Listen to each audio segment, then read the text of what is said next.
Welcome back to Between the Takes. I'm here with Coop-a-Loop. Bro, thank you so much for coming out. Like, this one turned out really well. Yeah, this is awesome. Thank you for having me. Yeah, dude, of course. Like, you actually reached out to me, which was really nice. I love when people reach out to me because it shows that these are doing something, and so, like, other people want to become a part of it. And I can't really think of a single person that I would say no to wanting to be on the sessions.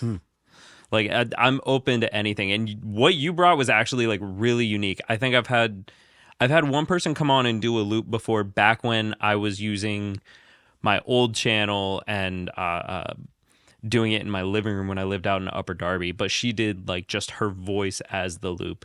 You doing the bass as the loop is really cool. Yeah, my friend Emily Drinker also does that. I play in her band as well, and she will loop her voice and then we'll play to her. I think I've seen her do that before. I've seen her pull up with a looper, but I don't think I've ever seen you perform by yourself. Oh, well, there's a first time for everything. I guess by the time this airs, I'll have played the album release show on October 11th. But that's actually going to be full band. So I won't be looping. I might loop for like the very, very first beginning bit, but I'm working on booking some more solo shows. Gotcha. For like once this album comes out, hopefully in the winter and spring, a few more solo shows. Yeah. Get some cool inside stuff. That would be dope. Yeah. It's fun. It's fun to do it, and like especially when there's people there that don't know, I guess, what they're in for, and they're like, "What? Wait, what? What is this? What is happening?" It's awesome. I can imagine someone in the crowd just walking in and they're just like, "Oh, it's a dude with a bass. All right, so the rest of the band's coming." And then it starts and he's like, "It's just me. Where is everyone?" Just me. Yeah. But no, it sounded really cool. And listening through all the songs, I got to say, I feel like it's kind of a tie between Bubbles and Purple Sunflower as to which one was my favorite listening to. Oh. Bubbles is like my favorite song I've ever made. Yeah. So right now that's the winner for me. But I can see it. You can hear in them, like it's I don't know if it is, but it feels like there's a lot of like video game influences, like old Nintendo. Like listening to them, it made me want to go home, boot up like Super Mario Galaxy which was one of my favorite like childhood love that game. Nintendo I've games. actually been playing that recently. Yes. They put a bunch of those old ones out on Switch, and it's amazing. Yeah, I picked that up when they did that. I think I've 100%ed it twice now. Yeah, I don't know how the video game soundish happens. It's not totally intentional, but I'm running with it. Yeah, I guess. I mean, it's cool.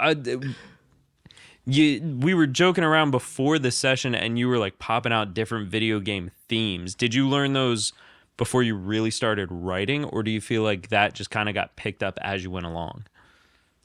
Just like as I went along, like eventually, well, like I was playing the Donkey Kong theme, and that was, I've always loved that game, and the music from that game is awesome. But I saw Dopapod about maybe a year ago, and in the middle of a jam, they just dropped into that, and it was like, that is so cool, and then you can get like real jungly and stuff like that with it. It's just awesome. And just like, I don't know, this Zelda music and Super Mario music is just like, it's iconic. It's so good and so catchy, and yeah, I need to learn more of it.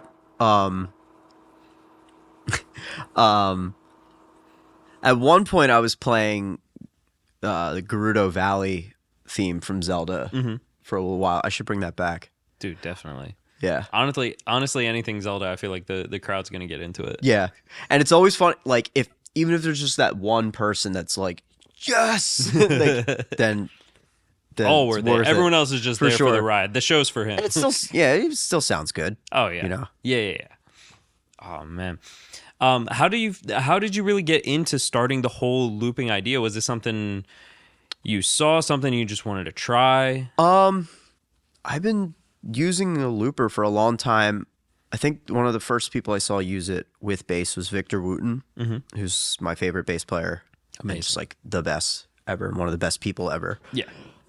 And it was always more of a like a writing and practice tool, more of a practice thing. So it would just loop like something, little percussion or just like a bass line, and then practice soloing over it. Or I would loop chords and practice like making bass lines to different chords and stuff. And eventually I would just like make little loops and parts, and not full songs, but just like parts. And then eventually I started like, okay, like that loop and that loop I made that one time, that could be like a verse and chorus. And I would put them together, and that's kind of how I started making my first album. And I was making just like Instagram videos of the looping stuff. And then the first album, started recording that like March 2020. It's like right before the pandemic. The pandemic happened. So I like finished and like worked on that album through the whole thing. But then everybody was doing the live streaming. Yeah. And that's when I like really got my act together with like actually performing and like writing more for the looper and like performing it that way.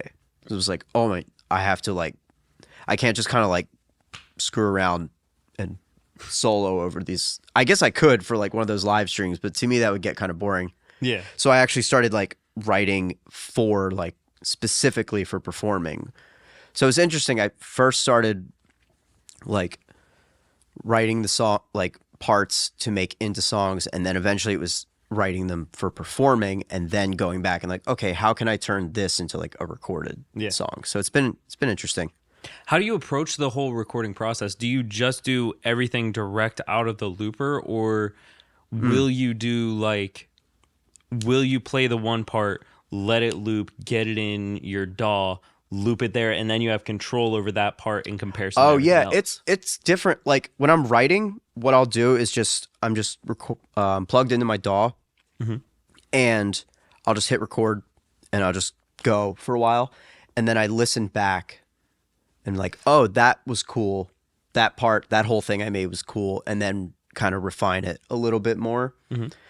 And then I've recorded some album stuff where it was like just the looper, but when I'm doing like the full album thing, I'll like individually record each part. And then what we've done is I have all those parts in like a demo made. And when we go in to record drums, I'll record like the bass, like the bottom part with the drummer. And then I go back and redo all of the other stuff. The percussion stuff. Percussion I don't even put on the albums because it gets a little jumbled with the drums. But just like all the chords and like the crazy effects and stuff, we'll go back in and like redo all of that to that and try to get it as live feeling as possible. That sounds really cool. It's really cool. I'm excited to hear this project. I can. I guess when we're done recording, I can show you some of it if you want to hear it. Definitely. Yeah, I'm really excited for it to be out. It was like a huge level up as far as like songwriting, sounds, playing, production. It's just like crazy. I recorded it at Oxford Recording. My buddy Andrew Warren, who I've known for a very long time. It's his new studio. Nice. Yeah, it's really cool. That's sick. Yeah. Where is that? It's kind of near. It's in Fishtown. It's on American something. I don't know where it is. Look up Oxford Recording. Oxford Recording. It's shout amazing. out to you guys. Yeah, for sure. Shout out to Warren. Yeah. Oh yeah. That's so cool. Like the whole looping thing. It's something I've never really wrapped my head around. Like I've played with it a little bit because I had like a looping button on like a delay pedal. Yeah, that's where a lot of people start doing it. Yeah, I feel like, but with your setup, you use the Boomerang. This is the Boomerang 3 phrase sampler. That's really cool. That can do a lot. It can do a lot, and there's another. They call it the sidecar. It's another piece that's like about the same size, and it just gives you more functions you can do. Like some of the stuff you saw me doing with like tapping this or like double tapping that to write or record over the other thing.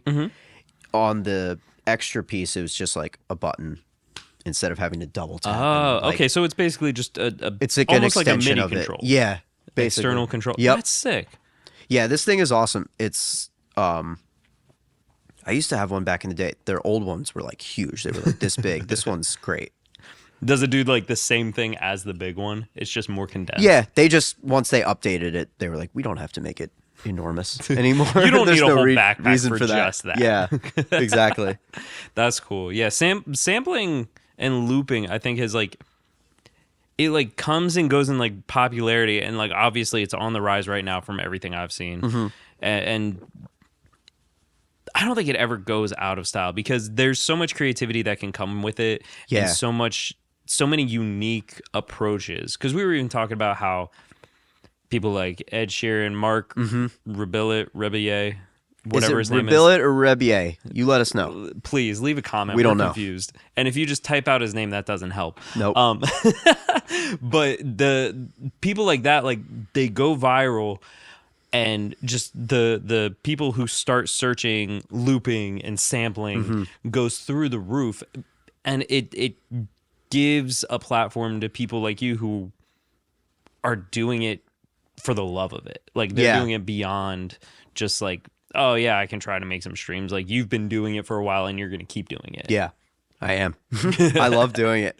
And it's cool. Like I love the limitations of it. It forces you to kind of be creative in a very different way than just playing with a band. You know, there's certain things I'm doing where I'm like, okay, I have to kind of like go to this part, or the song has to go a certain way just because of the nature of the looper and just using certain sounds and stuff. I like it. Like forces me to just think a little bit differently. Cool. That's something I was just talking about. We were talking about how when she's producing, she sometimes can be like a little limited with the samples or like the approach. And we talked about how like I'll go into a session and I will tell myself, all right, I can't use any of these 3 plugins that I use on everything. I have to find a new option, and giving yourself rules that you don't have to follow, but you want yourself to follow just to make yourself grow and try something new. It's kind of the same concept with this. Yeah. Yeah, I like it. Yeah, it just forces you to go a different direction than you might normally go. Always finding new ways to think is just it's only gonna make you better. Yeah. It's only gonna give you more ways to get from A to B. And that's never a bad thing because you're not always going to be able to use one way. So you need to have those like 7 different ways to get there. Which is fun with this. It's like with this, I like, as far as like the arrangements go, I had it more dialed in just because I knew it's like, okay, trying to get it done in like 2 to 3 takes. Yeah. But live, I'll like, some of them just like, all right, tonight it's going this direction. This part's coming first or second or whatever. And it's fun. That's keeps cool. it loose. Is that how you think you find yourself like coming up with the new songs? Because you were messing around before the session today, and you're like, oh yeah, I'm just gonna like turn everything on and just go crazy, and all of a sudden you whip out your phone and you're like catching a take real quick because you're like, that sounds cool, I might use that later. Yeah, that is a lot of how it ends up happening. I'm just sort of messing around or just like trying out stuff, and I'm like, oh, I like that. Record it, go back and what did I actually do there? And then just write from there a lot of the time. Especially for like melodies and melodic stuff, like going back and listening, like that was cool. That part was cool. Like let's actually do that again, that kind of thing. Yeah. I'm excited to start working on some new stuff. Yeah. I've been so focused on like making sure, just like getting ready for that show and getting ready for this, and like just I'm playing in 4 bands as well, so it's like you there's a lot. Yeah, I do. There's a lot going on. I'm excited to start working on some new stuff. Yeah, for sure. Yeah, speaking of which, you're actually going to be back here on the Futon Sessions. I will be back in a few weeks. Yeah, because your girlfriend Maggie May is going to be coming through, and you're going to come and play with her band. Exactly. Yeah, I'm excited for that one too. That's going to be fun. That's such a fun band. But we'll save that for then. We'll save that for then. Tonight's about Coop-a-Loop. Yeah. But how many songs are on the project that you're coming out with? 8 songs. 8 songs. Yeah, so there's 8.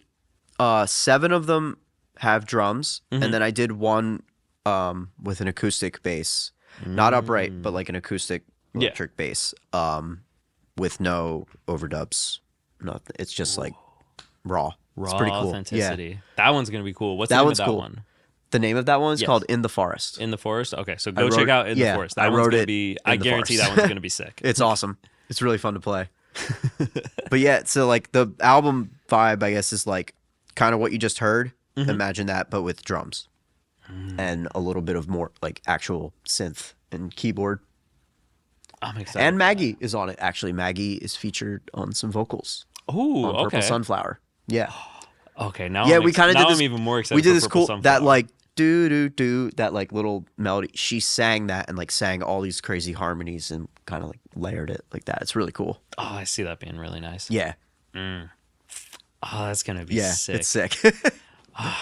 I'm very excited for it to come out. So yeah, guys, check him out. Go check him out. Spotify, Apple Music, Instagram. I'm gonna try and have links for all of those places down below where you can check him out. Go ahead, throw your Instagram handle out where they can find you. It's Coop-a-Loop Music, COOPALOOP Music. Cool. On Instagram and that's what it is everywhere. Yeah. Sick. Well, thank you so much for coming on, man. Yeah, and sharing thank you for having me. Your process and playing. Fun. Dude, it turned out so well. Like I'm so excited. Everyone will be able to see them at this point, but I can't wait for them to see them. Yeah. Me too. All right. Well, until next time, thank you guys. Be sure to leave a like and comment down below. Tell us what you think about Coop-a-Loop's tracks. All right. Do it.